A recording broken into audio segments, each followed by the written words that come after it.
Can you hear me all right? Welcome.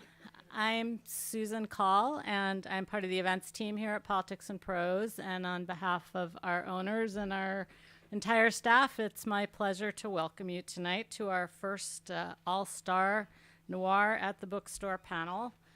Before we get started, just a few housekeeping items. First, a reminder to silence your cell phones. And also, after the event, if you can help us by folding up your chairs and just leaning them against the shelves, that would be a big help. We're going to not have a Q&A tonight, but we will have a signing after, and we'll kind of figure it out. You can just kind of line up that way, and I think we'll just have our authors floating over here. We'll make it work. And and the books are behind the register. So before I do the intro, just also a reminder to take a look at our website and see all of the great events we have still coming up this fall here and at 6th and I, and at, we've got two other branches, as you probably know, at Union Market and at the Wharf, and lots of classes and trips and lots going on. So I have an easy job tonight. I'm just going to introduce our moderator, Ed, and he's going to take over from there and do the rest of the intros. And it is my pleasure then to introduce Anthony Award-nominated E.A. Aymar. Ed's most recent thriller, They're Gone, was published to rave reviews in Publishers Weekly and got a starred review in Kirkus and was named one of the best books of the year by the South Florida Sun Sentinel.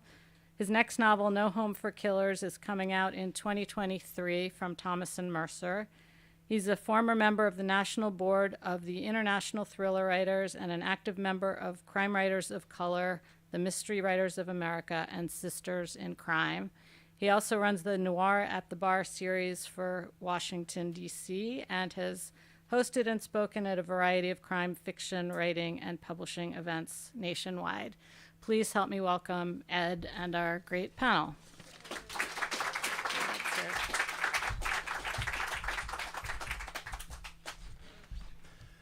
Thank you, Susan. And thanks to everybody who came out and braved the hurricane-ish. So this is the first time we've been in person since 2019. Angie Kim's here, everyone. Let's just give a big round of applause. She doesn't want to be made uncomfortable, so definitely don't single her out right now. This is the first time we've been in person since 2019, and I want to thank Politics and Prose for hosting tonight's event. For those of you who've never been to a Noir at the Bar or unfamiliar with the format, here's the deal. Back in the 2000s, a group of crime fiction writers in Philadelphia decided to do readings at a bar, which is the closest people in Philadelphia can come to a bookstore. I'm only saying that because I've been there. And the night of readings turned to be a huge success and a lot of fun, and that wasn't even entirely due to the alcohol. So the idea of a noir at the bar sprang to life, and soon the concept was happening and made at bars in major cities throughout the U.S. and then all over the world. In keeping with the Noir at the Bar format, tonight we'll have a group of wonderful crime fiction writers, all local to the DMV, reading either short stories or excerpts from their work. Unfortunately, the weather prevented one writer from attending. Alma Katsu couldn't make it, or is she here? She's rather short, so I don't think she is. Alma, if that's you, jump. No. Okay. We'll soldier on without her. It's what Alma would have wanted. Anyway, when I talk about this great group of writers we have coming up, I can't understate how fantastic they are, both as writers and readers. No pressure on anyone, of course, but if you're not entirely delighted, they will each reimburse you for the cost of the evening. And I want to remind everyone that all the authors here tonight have books for sale, and it'd be wonderful if everyone bought at least one book to make the evening a rousing success for our friends at Politics and Prose. Do not buy Alma's, of course. Tonight's first reader is Cheryl Head. There we are. Cheryl Head writes the Anthony-nominated Charlie Mack Motown Mysteries, is a 2-time Lambda Literary Award finalist and 3-time finalist for the Next Generation Indie Book Award. Her books are included in the Detroit Public Library's African American book list and the special collections of the State Library of Michigan. Her crime fiction standalone novel, Time's Undoing, will be published in February by Dutton Books. She's the vice chair of the National Bouchercon Board of Directors and lives in Washington, D.C. with her partner and 2 canine supervisors. Cheryl?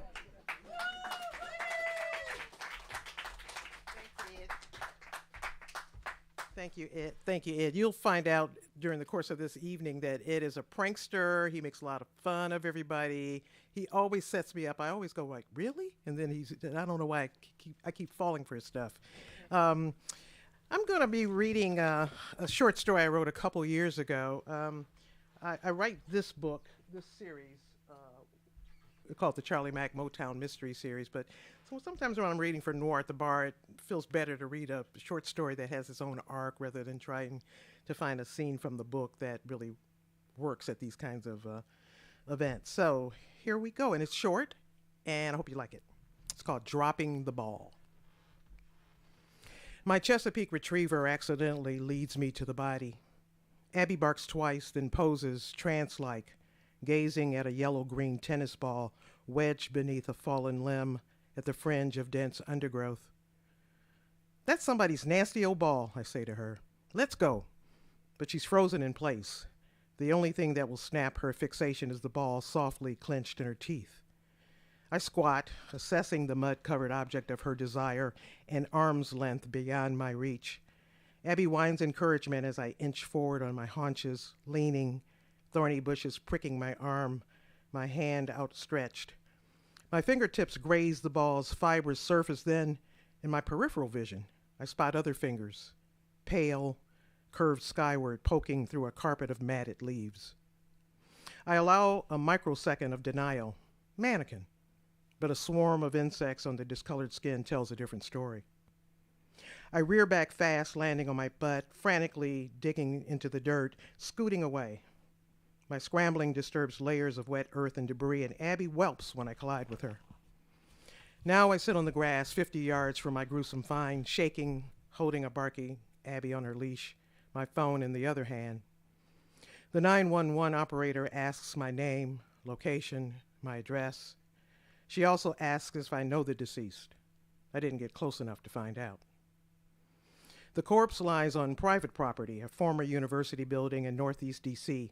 It's recently been purchased by a developer, but for a while, neighbors can still enjoy the grounds, monitoring children on scooters, practicing Tai Chi, spreading a blanket for an impromptu picnic, walking dogs. But this morning, nobody's around, and I wait for the police. Abby's restless. The stick I've given her is already chewed to a nub. I call my wife, and when she doesn't pick up, I leave a voicemail. Sirens draw closer. I gird myself for the encounter, then look down at my tea, the one I'd bought at the Capitol Pride Festival. Oh, shit. I'm in the open, but there's no time for modesty. I pull off the shirt, flashing brown skin and a bra, and replace it turned inside out. Moments later, 2 patrol vehicles careen into the driveway and race up the access road. 4 officers emerge, 3 of them white and male, the other a black policewoman. Abby barks at the commotion, and the oldest of the cops orders me to secure her. They gather around me. I point. I've marked the body's location with Abby's poop bag. The men don gloves and amble towards the tree line. The female officer stays to give me the once-over. Her name tag identifies her as Officer Inyala. She scans my baseball cap, the reverse tee, and my muddy pants and sneakers. She poses the same questions the dispatcher had. Abby sniffs at the woman's boots, and the officer eventually responds with an ear rub. I have a dog at home, she says. In 10 minutes, the preliminary inspection of the woods is complete. 1 officer lingers near the trees. The other 2 retrieve orange cones from the patrol car trunk and yellow crime tape. Okay, definitely not a mannequin. A medical examiner arrives. I overhear him say the body has lain buried in the thickets for at least 3 months. Abby's bark is persistent now. Her feeding usually follows our morning walks. She wants food like she wanted that ball. Can I walk my dog home? I ask. I just live up the block. The policewoman's response is a glance toward her colleagues. Wait here, she says. I obey. Abby does not. She yanks her 70 pounds free from my grip and charges the woman.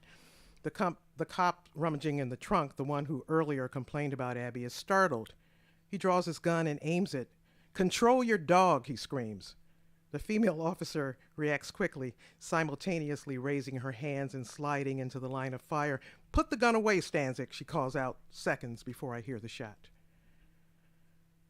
Abby is tied to a tree. Her barking is less frequent, hoarse but relentless. I'm sitting on a curb, handcuffed and again shirtless.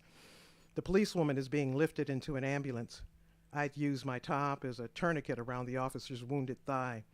The EMTs have cut it off and it lies in a clump on the ground. 8 more police vehicles are on the scene and a precinct captain is in charge. Abby reanimates her barking and I look up to see my wife has arrived. She's having a heated conversation with the captain. She's white, so is he. In a few minutes, she signals me a thumbs up, unties Abby, and heads in the direction of home. The ranking officer walks over, unlocks my cuffs, and drapes a jacket over my shoulders. "Sorry about the cuffs," he mumbles. "The lady vouched for you and brought you a sweater. You can put it on in my vehicle," he points. "Why did I need someone to vouch for me?" The captain doesn't answer. "I'll be back in a minute," he says. He returns with the shards of my old shirt and a half-assed explanation. "Officer Inyala will be okay," he reports, leaning into the window. "She told me what happened. Things got out of hand." He and I lock eyes. "And the cop who fired his weapon?" I challenge. He juts his chin, hooks his thumbs on his duty belt. "Yeah, well, he's a decorated officer. Been under a lot of strain lately." I get out of the police car. The cop still holds my damaged T-shirt and places the garment in a paper bag. But before he does, we both look at the words encircled in a rainbow: "Defund the police." He hands me the bag. I notice his fingers are stained with Officer Inyala's blood. Thanks.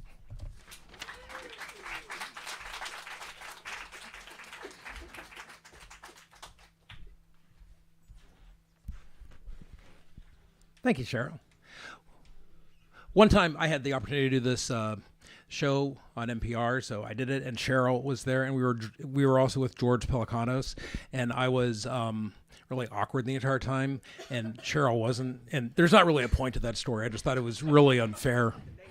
It just was really wasn't fair that she was so smooth. Louis Bayard's acclaimed novels include The Pale Blue Eye, soon to be a Netflix motion picture starring Christian Bale, the national bestseller Courting Mr. Lincoln, and his most recent novel, Jackie and Me. A New York Times notable author, he's been nominated for both the Edgar and Dagger, and his story, Banana Triangle 6, was chosen for the Best American Mystery Stories. His reviews and articles have appeared in the New York Times, the Washington Post, the LA Times, and Salon. He's the chair of the Penn Faulkner Awards, and I could keep going on, but it's annoying because Lou's a good friend, and I just read Jackie and Me, and it's just one of the most beautiful novels I've read in years, and it's not fair that somebody can be so charming and handsome and good-looking and also write so well. He's kind of an asshole. Lou?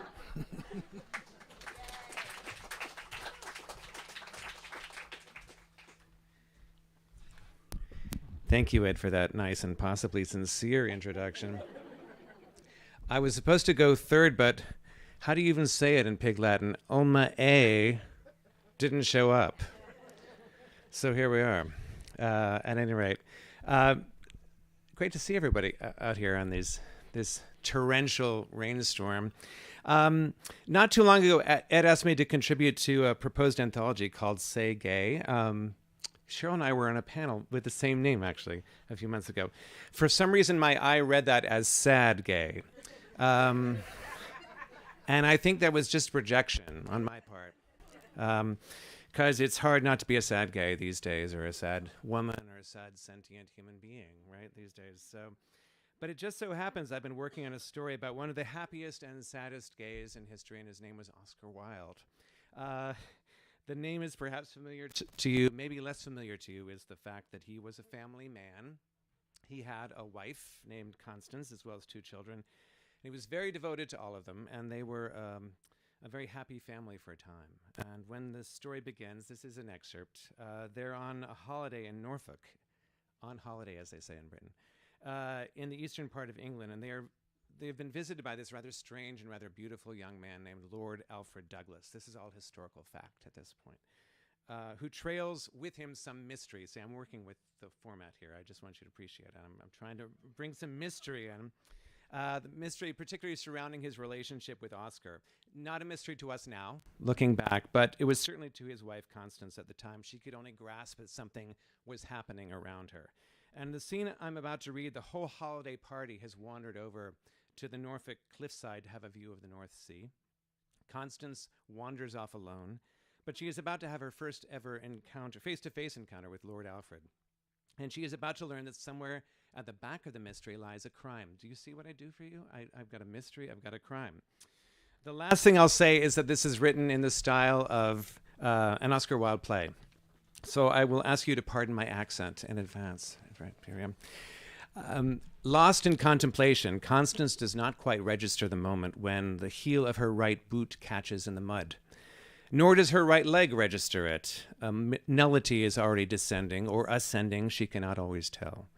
Briefly at a loss, she weaves in place, waving her parasol in a gesture that must advertise as helplessness, for in the next second a hand grabs her forearm. "Are you quite all right, Mrs. Wilde?" She gazes into the cornflower blue eyes of Lord Alfred. "Thank you," she mutters, "just a passing spell." We don't want you tumbling into the sea now, do we? It would take all the spirit out of the holiday." Does she smile? Or does she just wait with a barely contained impatience for some feeling to return to her leg? "You're very kind," she thinks to say. "It is nothing at all. My dear Mrs. Wilde, would you permit me to say something that has been on my mind since first I met you?" "Oh, if it's imperative." "You have the most glorious hair." Her hand flies first to her hat, then to the hair that lies pinned beneath. "Have I ever stepped?" he asks. "I do that." "No, Lord Alfred, I am sure everyone enjoys to hear such things in their proper context. I say, you'll call me Bosie sometime, won't you?" "But we've only just met," she points out. "Not so, we met last summer." "But that was in passing," she says. "And what is this?" "Well, there's an element of passing even now. You're to leave us tomorrow, Lord Alfred, or so I am instructed. In the meanwhile, you must tell me the provenance of your quite charming nickname." Oh, his rosebud mouth folds down. "You must blame my dearest mamma. She was wont to hear West Country farmers call their lads Boise, and she found the name so delightful she made a merger of it and me." Constance forces her own mouth into something genial. "With a name such as that," she says, "you shall remain forever a boy, it seems." "I don't know about that, Mrs. Wilde. By the time a pretty lad like me has got through Winchester and Oxford, he is quite an adult. All things in the balance." His voice, perhaps without his knowledge, dips into a lower register on the last two syllables. "You and Oscar seem to have become boon companions," she says. "He is the soul of kindness." "Isn't he? Was there a particular kindness?" she asks. "Sorry." "A particular kindness he paid you?" "I always want to be properly grateful for Oscar's good offices." She can feel the dry amusement of his glance. "You mean he didn't tell you?" How could he when I did not ask? Our marriage has never been grounded in inquisitions." "Manifestly not. If you must know, Mrs. Wilde, I had a bit of a run-in with a rough sort." "I hope you are not injured." "Oh, no, nothing like that. I left a letter in my jacket. I'm terrifically careless with all my things. And this other chap got hold of it. Well, it was all just a bit of unpleasantness. Very quickly sorted out. Oscar was the most enormous help." "So you went first to Oscar to get you out of this unpleasantness?" "Yes, who better? And then he sent for Arthur Clifton, and Arthur sent for Mr. George Lewis, and I forget who else. It was quite the skein of jurisprudence." "All this because somebody had your letter?" "Well, now, Mrs. Wilde, I don't need to tell you how many blackguards there are in the world. Oh, it's all nonsense, but there was a certain potential for embarrassment." "I'm glad it was sorted out," she said. "So am I. £100 well spent, if you ask me." £100, she says. Perfectly disgraceful, isn't it, what a chap is put through? Well, I have learned my lesson, I hardly need to tell you. Mind your pockets. As if to emphasize, he tugs out the linings of his trouser pockets, then tucks them back in and leans toward the sea, and laughs like 1,000 handbells. So silvery a sound, even the gulls seem to pause in their lonely circuits. Dear Lord Alfred, I hope you won't find the question impertinent. Did Oscar pay the £100? Do you know, I'm not at all sure. I mean to say that when a fellow flings himself from a burning building, he doesn't always inquire as to who is there to catch him on the way down. That sounds rather serious, she says, a burning building. Oh, it is only self-dramatization. Another of my failings, you'll be able to catechize them all before too long. Well then, she says, I have only until tomorrow to make my report. So you do, he says. With that, the minutest of changes comes upon them. It has something to do, she later thinks, with the peculiar density of the air at this break between land and water. Lord Alfred, it seems to her, becomes some dissolved element of the atmosphere, only to be reconstituted by the sound of Oscar bellowing down from the north. Dear Bosie, there's a perfectly voluptuous shade of heliotrope. Thank you.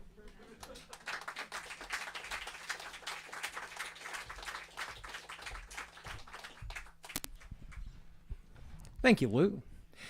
I was telling Lou earlier that my new job, I work for Oxford University Press now, and they everybody I work with is British, and I had this feeling that I can't prove that at the end of the day they all go home and they're just like, God, those Americans will buy anything, and they just like loosen like, oh, I hate doing that accent, but I can't prove it. Sujata Massey is the author of 16 mystery novels, which include the Ray Shimura series set in modern Japan and the Pervine mystery books set in 1920s India. She's won the Agatha, McCavity, Mary Higgins Clark, and Lefty Awards, and been a finalist for the Edgar and Anthony. She lives in Baltimore, Maryland with her family and travels as often as she can to India to research more mysteries that examine crime and women's rights from an Indian woman's point of view. Her most recent book about Pervine mystery is The Bombay Prince. It's always such an honor for me to do events with Sujata because she's one of the first writers I read when I started taking my own writing and crime fiction seriously. And I just love her writing. I don't even have a joke. I just like her that much. Sujata?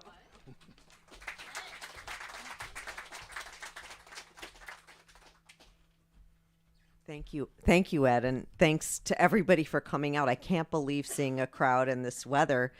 And gosh, I wonder, Lou, can you do like a Mumbai accent? Because I've got some sections in here that... Yes. I'm the child of two immigrants, one from India, one from Germany. And for my life, I was also born in Britain. I cannot do any of those accents. I'm incompetent, but I do like writing my series, which is set in 1920s Bombay. It features a woman who is the city's first woman lawyer, and you're getting an excerpt of my book that's coming out next year featuring Pervine mystery. So I'll just get into it. Collecting a bail refund was the perfect errand for a law clerk, which mystery law didn't have anymore. When Pervine started working with her father, his clerk quit for the reason of not wishing to take orders from a woman. The two gentlemen who'd followed had been sacked due to what Jamshedji called ineptitude and what Pervine judged to be variations of the same prejudice against female bosses. Thus, the bail errand fell to Pervine, but at least she was headed to a new and handsome police station that was an improvement from most in the city. Gamdevi was built of stone bricks in the Adams style with freshly painted interior walls and a sparkling, clean, sweeping staircase. She felt uplifted treading this roomy staircase alongside others in the field, the barristers, solicitors, clerks, and police. Upstairs in the bail office, Pervine produced the papers proving their client, a rice merchant accused of profiteering, had presented himself to the police court a week earlier. The judge had dismissed the case as having insufficient evidence, something Pervine credited both to her research at the rice market and the efforts of their barrister Vivek Sharma. The bail refund was returned to Perveen, and after she zipped the contents into the purse she carried inside her legal briefcase, she proceeded downstairs. The Daimler wasn't in sight. The space that it had been in was occupied by several horse-drawn police carts. No doubt the police had forced Armand to move it, but it wouldn't be hard to find the car nearby. But before she could step onto the pavement, she had to pause for the chained prisoners emerging from the second of the police carts. Many wore the rough clothes of manual laborers or errand boys, others the rags of the destitute. Perveen's eyes were drawn to the unexpected, a young woman chained to the end of the group. She was slender and appeared to be in her early 20s, with a long braid that showed the fuzzy texture of having been slept on. She wore a beige sari overlaid with a coat of dust and dirt. The woman's high cheekbones and wide-set eyes, luminous with apprehension, were familiar. The prisoners had been unloaded now and were standing in a line, waiting. When a group of constables conferred with a senior police official, Perveen sidled next to the young female prisoner. Softly she asked, "Are you Sunanda?" The woman's head jerked at the sound of her name, but looked away. Perveen guessed she was either ashamed or hadn't recognized her. "I was present when you saved Ishan. Does Uma Babu know what's happened? That you're at the station?" Her words tumbled out fast because she knew there was a limited time before the prisoner line disappeared inside. "Nobody there knows. The police got me at home last night. I was already in my sleeping sari." Sunanda shuddered, drawing her one unshackled hand toward her stomach, where rusty blood tinged the dirty sari. Seeing it, Perveen flinched. "Is your burn bleeding, or were you abused?" "It's the burn. It wasn't ever healing." Sunanda blinked at her. "Are you a doctor?" "No, but I was right next to Dr. Pankar when she treated you. My name is Perveen Mistry, and I'm a solicitor." Perveen ignored the inmates right in front of Sunanda, who turned their heads to watch. "May I ask why you were arrested?" "They are accusing me of—" Sunanda took a long breath. "I cannot say." "Please do say it. I've heard everything." Perveen looked at her sympathetically. "They said child murder, and it's not true." The brusque words sent a chill through Perveen. She'd been expecting an ordinary kind of charge like theft. "Do you have a lawyer?" "No." "This is a bail court. There's a chance you could be freed while awaiting trial." Perveen chose her word carefully because they're in a public space. "Did the police tell you the name of the child who died?" "Nobody died." Sunanda's voice cracked with emotion. "The constable said I killed my own child." Again she pressed her hands against her stomach. "That I made a crime by getting rid of an unborn baby. But it's impossible." Several of the prisoners had turned their heads to watch. Some faces were contemptuous, others pitying. A guard walked close, shaking a lathi, urging the group to move forward. Perveen stayed alongside Sunanda as the prisoners' line mounted the steps. "Did the constable specify the charge as abortion?" Sunanda looked at her in puzzlement. "What?" "Garbapat." The word Perveen used was the same in Hindi and Marathi. "When the constable spoke to my brother, he said that word. To me, he said, killing a child." Sunanda's voice strengthened. "The police had a paper with my name on it, but it's all a mistake. I've not done anything wrong. I only wish to return to work at the Bhatias, and they must be concerned I didn't come today. Can you tell them this inside the court?" Sunanda stopped speaking after Perveen laid a finger on her own lips. "I'll say as much as I can. You don't need to tell me everything right now," Perveen assured her. "I'll come to the bail courtroom, examine the documents related to your arrest. But first I must be sure of something. Would you like me to represent you?" What does that mean?" "I'll argue for you to get bail, and I'll help you with everything that comes next." "Yes, I do, but—" Perveen gave a reassuring smile to Sunanda, who was watching anxiously from the back of the holding area. Then, swiftly, she approached the bailiff, who stood before a lectern with a stack of papers. May I please see the charging document regarding the case of... Perveen realized she'd never learned her client's surname. The lady prisoner on today's docket. The first name is Sunanda. The bailiff, a middle-aged man, regarded her dubiously. And who are you to be asking for these papers? Perveen Mystery Solicitor. Holding the business card at the edge, the bailiff scanned it, then passed it back. He made no movement toward the papers on his lectern. Hurry up, a man barked from behind. The civil servant's shoulders tensed, and he found the papers and handed them to Perveen. Sternly, he said, "You must return these before the proceedings begin."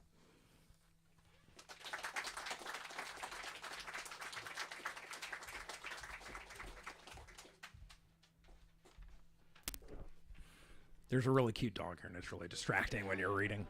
Thank you, Sujata. Is this my water?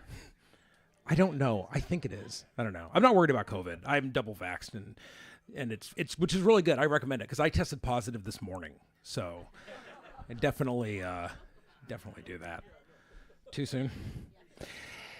Angie Kim is a Korean immigrant, former editor of the Harvard Law Review, and author of the international best-selling and Edgar Award-winning Miracle Creek, which has been translated into over 20 languages and named a Best Book of the Year by Time, The Washington Post, Kirkus, and The Today Show. She's written for the New York Times Book Review, The Washington Post, Vogue, Glamour, among many others.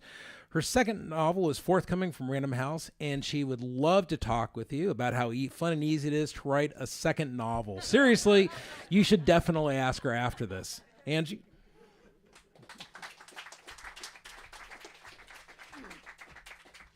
I just turned in my second novel, so like an hour ago. So that's why I'm a little flustered. All right. So this is this is a flash version of a short story, one of my first published short stories called Optimism. I started the experiment 3 weeks after the funeral. I would have started it sooner, but it took time to gather the supplies.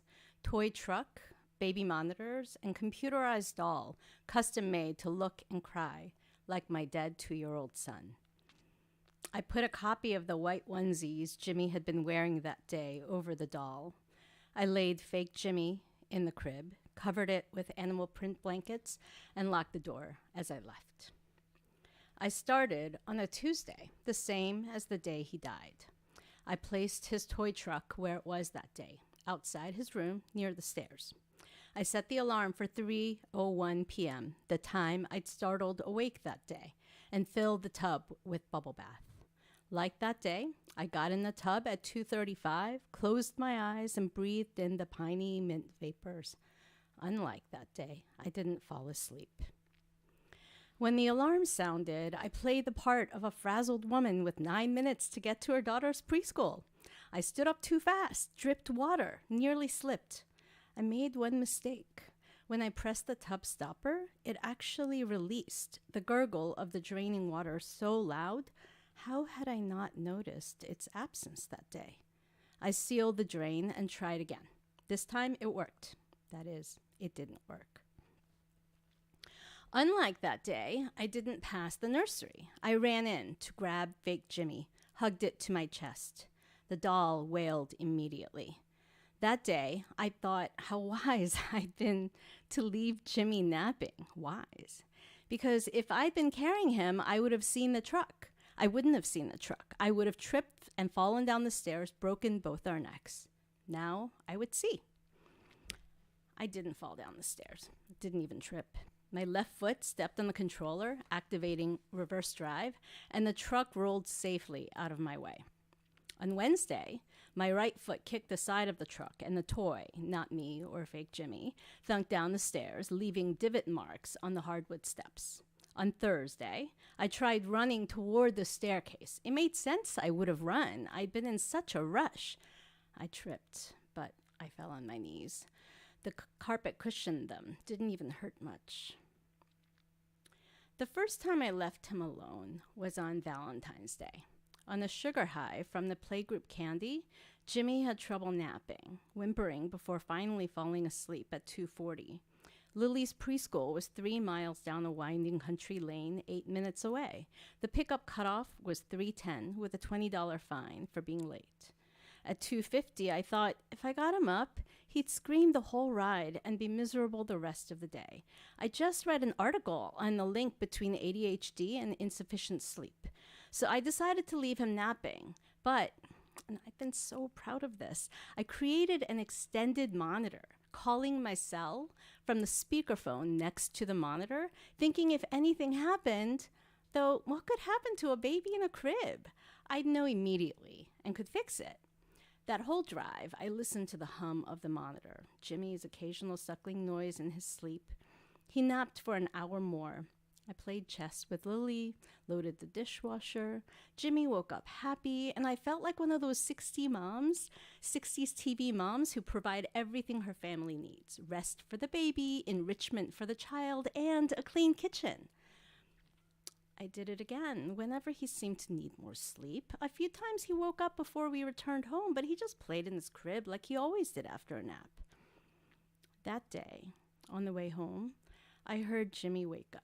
A high-pitched "ma, ma, ma," instead of the usual rustling of stuffed animals. I heard clanging of the wooden crib slats. "Gingy's playing lock-up. I taught him yesterday," Lily said. "What's lock-up?" "He shakes the bars like he's getting out of jail, and if no one comes, he escapes." The right front tire thumped down, and mud splashed up, forming teardrop stains in the window. "But he can't climb out. He's not tall enough." "He is too. He just has to use the bears to make a stool. I taught him." "Stool, bear stool," Jimmy's baby voice through the monitor. "See, he's doing it. Yay, Gingy, go!" Lily clapped. This was, of course, when I should have dialed 911. At the latest, 10 seconds later, when the thud with a crack sounded and I thought of broken bones, wrists, legs, please God, not the back, not the neck.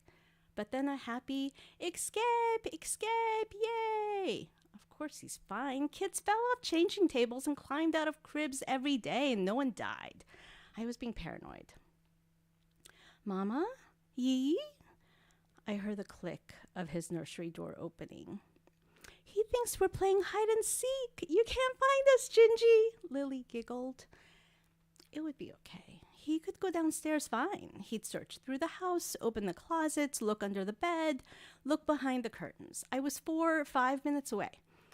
"Last time we played with Daddy, you know where he was?" Lily said. "The big tub. He bent down, but Gingy and I saw him in the bathroom mirror. Daddy's so silly." The big tub, where I'd taken a bath. But I drained the tub. I remembered pressing the stopper. Of course I had. What kind of a mother leaves a toddler alone in a house with a full tub? I tasted the metallic warmth of blood seeping in my mouth as I chewed the insides of my cheeks. Sweat between my fingers, coating the steering wheel on my goddamn eyelids, made it hard to steer. I blinked and drove faster, listening hard to the monitor, my tether to my son. The 5th Tuesday after Jimmy's death, the final hypothesis left to test. I don't know what I'll do if this one fails. I hope, that if I went in to wake you, you would have been very unhappy, screamed the way you could sometimes. Just hearing the doll scream in your voice is making me more frazzled, speeding even more than I did that day. I remember I sped so much at this huge curve coming up that my right tire just started skidding off the road. I had to brake hard and scolded myself that remaining alive was more important than a $20 fine. Hearing your cry from the doll in the back seat, I do what I think I would have done that day. I turn to shush you, pat, comfort. My head is still turned when the tire thunks down to the off-road trail, which comforts me, gives me hope. A plume of dust rises up and gravel rattles the car's underside. The gnarled knobs on the tree trunk ahead form indistinct blobs. I often ask the kids what shapes they saw. They usually said Mommy or Daddy or sometimes a cloud. "Hey, fake Jimmy doll," I say. What do you see in that tree? Thank you.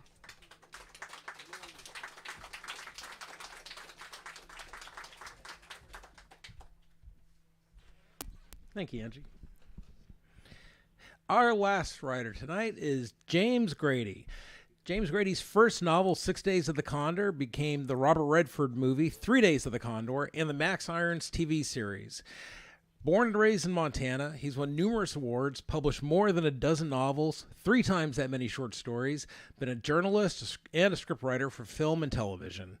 London's Daily Telegraph named Grady as one of the 50 crime writers to read before he died, and the Washington Post compared his prose to George Orwell and Bob Dylan. No pressure.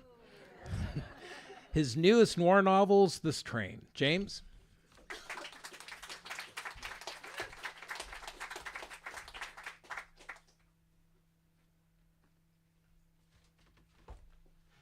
As we all know, I think we are very lucky to have Ed. What he has done with the Noir at the Bar, with events like this for Washington and the Washington literary scene is really extraordinary, and it should be remembered by all of us who love books and love reading. And we're all very grateful that you did this for us tonight, Ed, even though we have a little bit of rain. But even in this little rain, let's remember our friends in Pensacola and Pakistan. We're just going to drive home tonight in a little bit of patter. 47 years ago, the movie theaters in Washington, D.C., were showing a brand new Robert Redford film about a helpless nerd who, quote, he only read books. The then 26-year-old author of the book that the Redford movie was based on never got a chance to read from that book to any audience ever until tonight.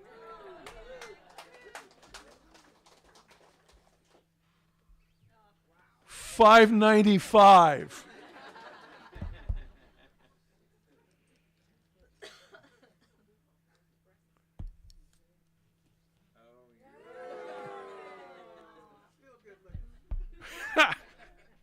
That's my publicity over there.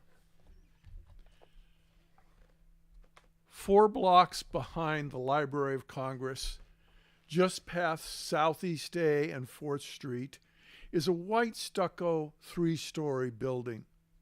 Nestled in among the other townhouses, it would be unnoticeable if not for its color. The clean brightness stands out among the fading reds, grays, greens, and occasional off-whites. Then, too, the short black iron picket fence and the small, neatly trimmed lawn lend an aura of quiet dignity. The other who pass it each day don't have time to notice it, and probably wouldn't even if they had time. Located where it is, almost off the hill, most of the tourist hordes never come close to it. If a passerby, for some strange reason, is attracted to the building and takes a closer look, his investigations would reveal very little out of the ordinary.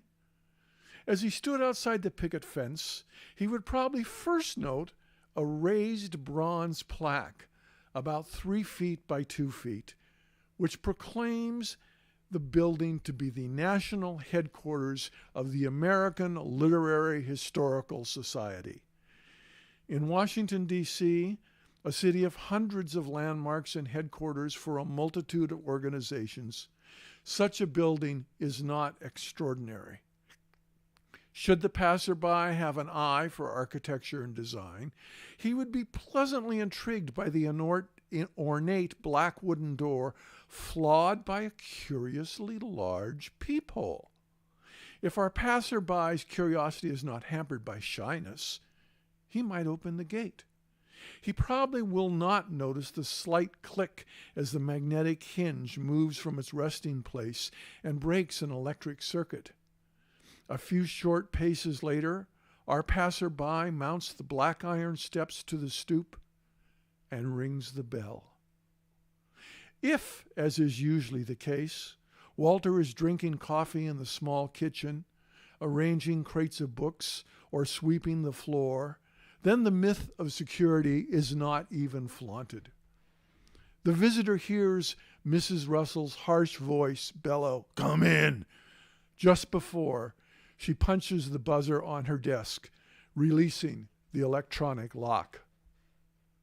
The first thing a visitor knows to the society's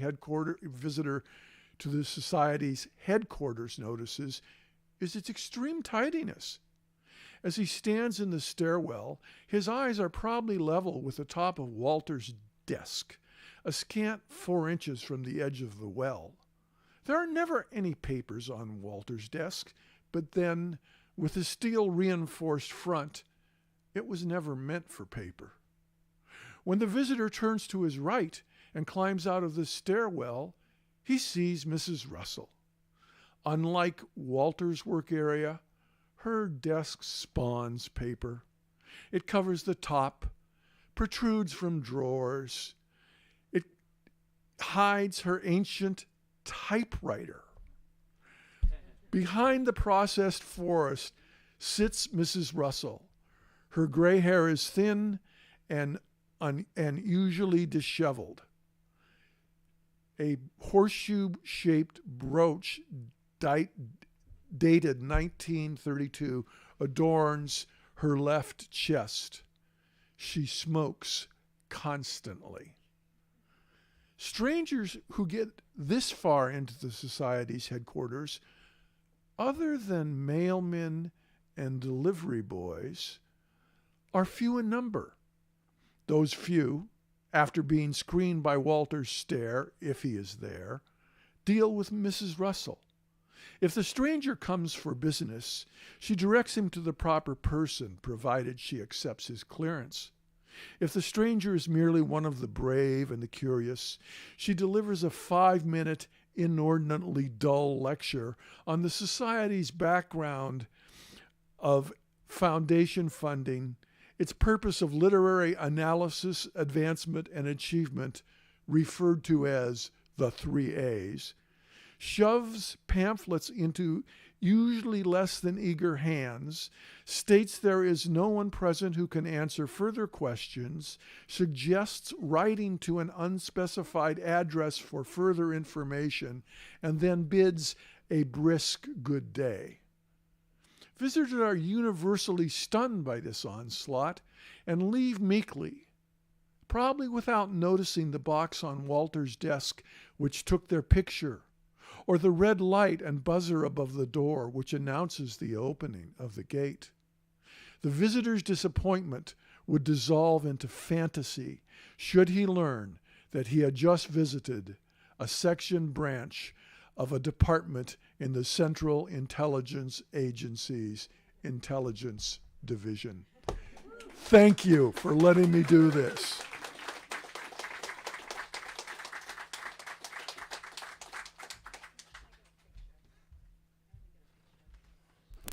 Thank you, James.